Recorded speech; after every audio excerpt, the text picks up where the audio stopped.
munaasabad lagu qabtay tuulada Tuurka ka tirsan degmada Garadega ay ka socoto wadada isku xidhaysa gobolada Sanaag iyo Togdheer. Munaasabaduna ay mid lacag qaadana lagu wareejinay wadada Sanaag waxaana ka soo qayb galay mas'uuliyiinta wadada Ceeriga maamulka degmada Garadega waayeel uqaal iyo waliba shaqaalaha wadada Ceerigaabo. ugu horeyn waxaa halkaas ka hadlay Jineer Cabdullaahi Sheekh Cabsalaan Sheekh Ali Jawhar maayirka degmada Garadega mudane Faarax Xaadan Ciise oo Miro Dheere oo ah wakiilka loo soo wakiishay lacagtani iyagoo dhamaantood hadalka iskaga daba qaatay in la soo ururiyo lacagtii wadada gobolka Sanaag. meesha aynu taaganahay xaqiiq buurdhaban wadadan maanta waxa dhex maraysaa Tuurka ama Tuur Cabdille waxa la cadeeyay oo u socotaa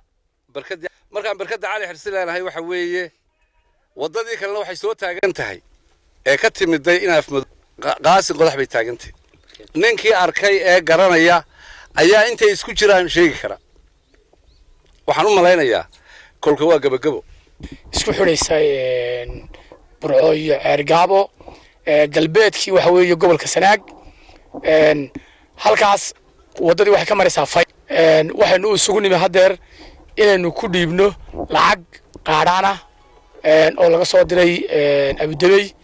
oo ay soo direen ilma Cabdulle Aadan Jaamac soo wakiishay Miro Faarax Guure insha Allah lacagtaas oo Miro Faarax Guure oo jooga uu dhiibi doono lagu soo wareejin doono maanta in halka Tuurxoday la isugu yimaado intaas oo qof oo shaqo ka haysa waa waxayna ogeyn laakiin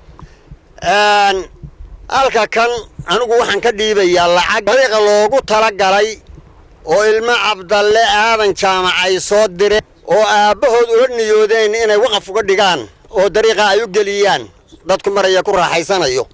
dhinaciisa waxaa halkaasi ka hadlay maaliye ku xigeenka hay'adda horumarinta wadooyinka Somaliland ee RDA mudane Maxamuud Daahir Jaamac isagoo ka warbixiyay halka ay marayso wadadii Sanaag ay muddada gacanta ku hayeen waxaynu isku xidhanaa wadadii waxay maraysaa Tuurka iyo barkada Cali Xirsi baaleemadkeedii la jeexay waxa inoo haray waa wax yar waa dad dheer sida xaaji Miro sheegay waxaan ka mahad celinaynaa maanta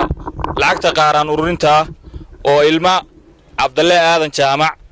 oo reer gar adag ah ay imaaraad ka soo direen waxa weeye waa degmo gar adag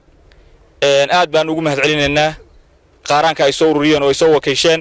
xaaji Miro Faarax waxay ahayd aan gacmaha isqabsano tiini waa la sugayaa bariyahan dambe waxaan u maleynayaa qolada reer Ceerigaabo maalin dhow 3,000 bixisay iyo qoladan gar adag oo maanta lacagta halkayno ku keenay oo $1,000 imika wareejinayay bariyahan way yaray war masaajidka ayaa la idinka dheeray war berri